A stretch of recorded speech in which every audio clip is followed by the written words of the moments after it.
This is Dang Hai and Dang Hu of Talon from Raya and the Last Dragon. So, if we are going to have the story held in Kumandra and not in Oradon, we again need some of these characters who live in Kumandra in their doll forms. The stories are always limited by the dolls I have. I have lots of dolls who live in Oradon and its surrounding kingdoms, but not a whole lot from Kumandra. So that means we are going to have to make some custom dolls. I was trying to figure out how many Kumandrans should be turned into dolls, and I decided at least the chiefs of Kumandra should have physical forms. We have Chief Benja as a doll, but we know he doesn't speak for everyone in Kumandra. He only speaks for the heart, and it seems he's in disagreement with pretty much all other chiefs on pretty much all topics.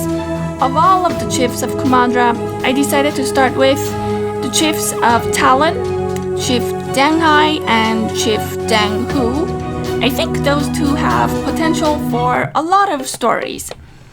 It seems that Dang Hai was originally the chief of Talon, but he got drowned. I don't know how else to describe the process of turning into a stone. Stoned seems like an inappropriate word to use, so I'm going to make up a word and say he's drowned. Just how he got drowned was left out in the movie, so I'm going to assume there was an epic, backstabbing, 2 hours movie worth of betrayal that happened outside of this movie, and then Dang Hu became the new chief. I don't know why they both share Dang in their names. Maybe they are related. So at the end of the movie, Dang Hai was revived. So does that mean Dang Hu gave up being a chief?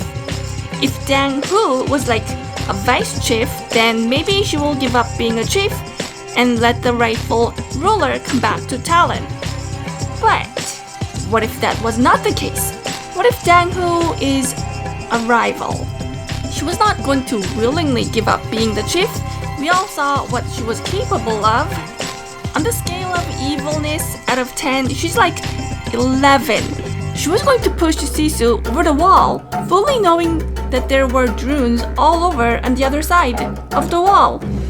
Dang Hu was not afraid to drone anyone for the prize that she wants. What's to say that she did not do the same thing to Dang Hai? Maybe it was Dang Hu who pushed the Dang Hai over the wall.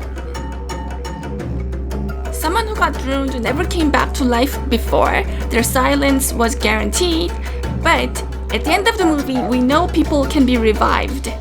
Being drowned is no longer a scary prospect. Can you imagine all the stories that revived people will tell? Kumandrans lived with drones for hundreds of years, so they know how to live in this condition, how to avoid them, how to protect their towns. So if they got drowned, it could have been an accident, but I could imagine that it is also a convenient way to get rid of some inconvenient people. So I think that relationship is most apparent between Dang Hai and Dang Hu.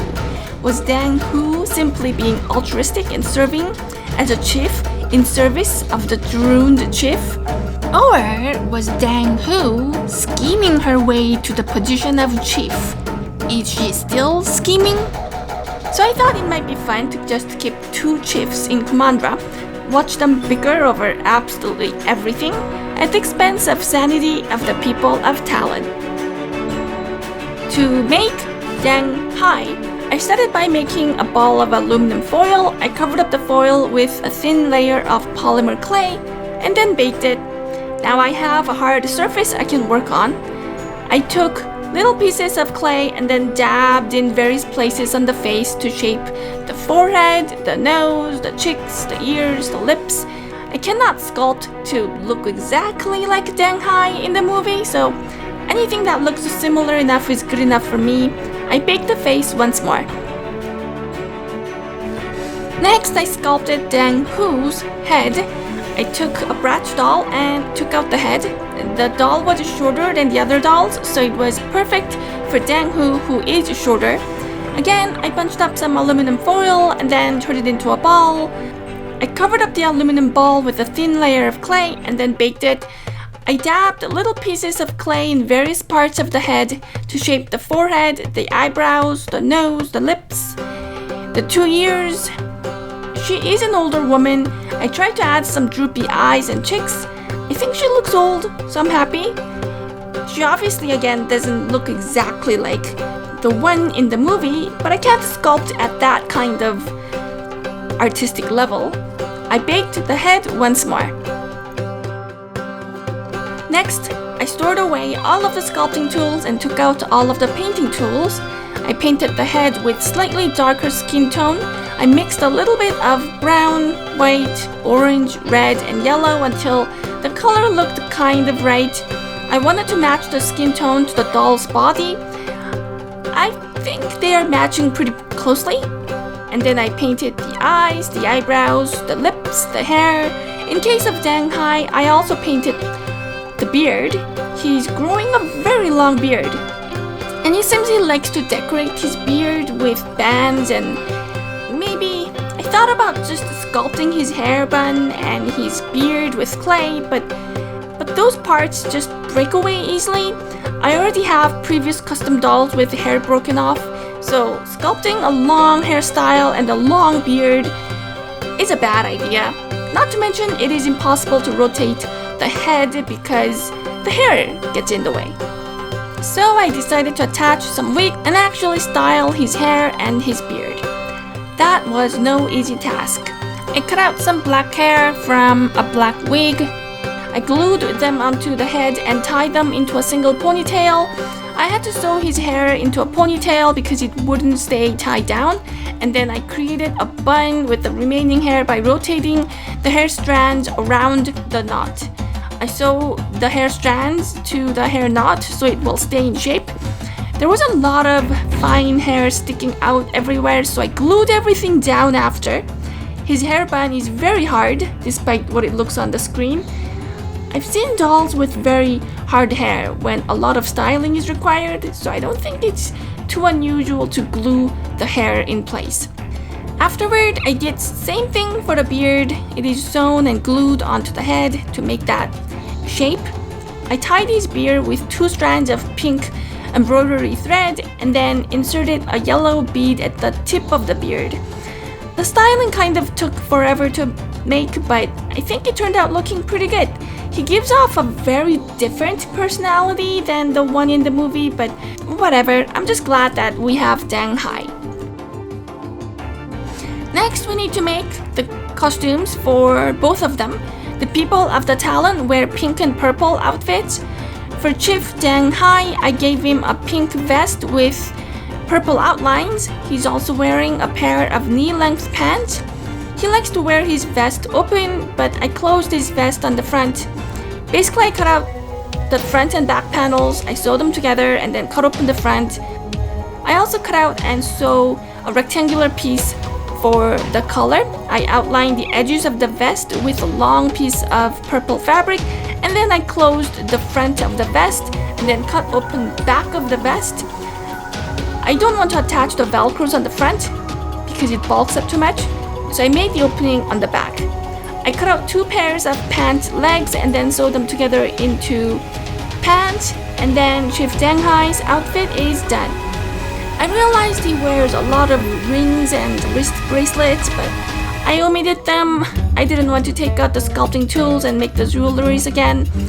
Maybe I will sneak them in sometime later off camera. Next is Dang-hoo. Her outfit is a lot more complicated than Dang-hai's. She is wearing a short top and she pairs it with a baggy pair of pants. She's wearing a belt with a long piece of fabric that hangs down the middle. She is also wearing a cape or a cloak. But most of all, she's wearing a headdress that is unmistakably giving off the chief vibe. To make the top shirt, I cut out the front and back panels. It is shorter than most shirts.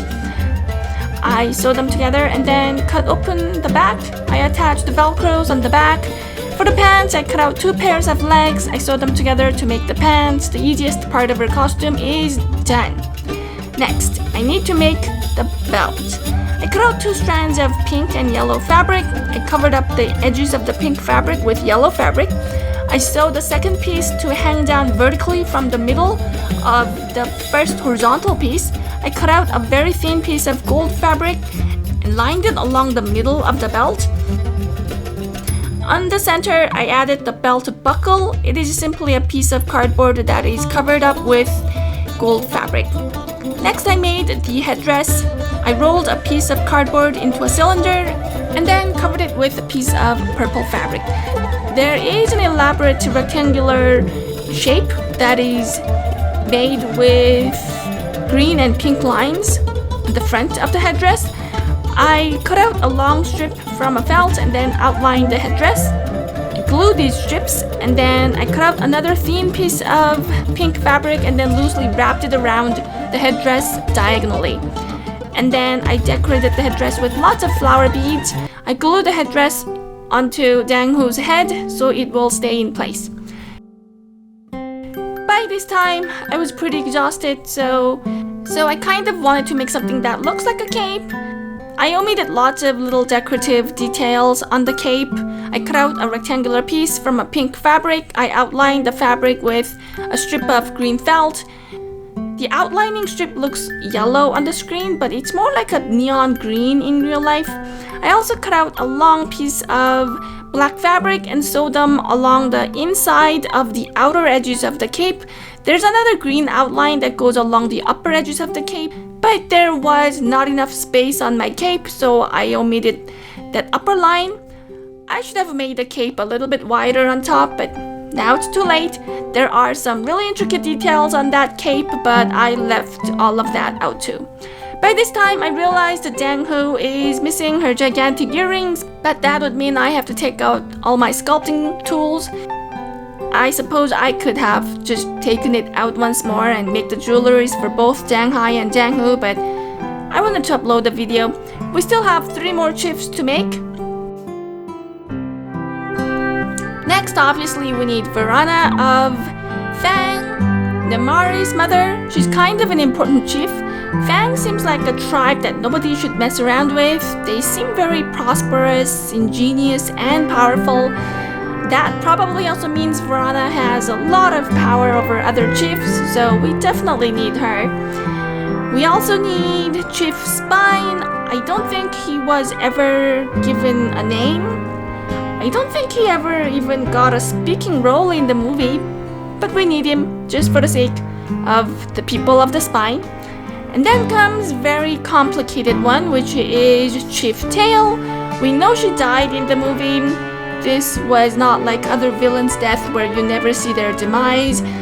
In Descendants universe, we interpreted that to mean that all villains and everyone else lived. But what do we do with Chief Tail, where there was no mistake about her death? So I was thinking about what I'm going to do about this situation.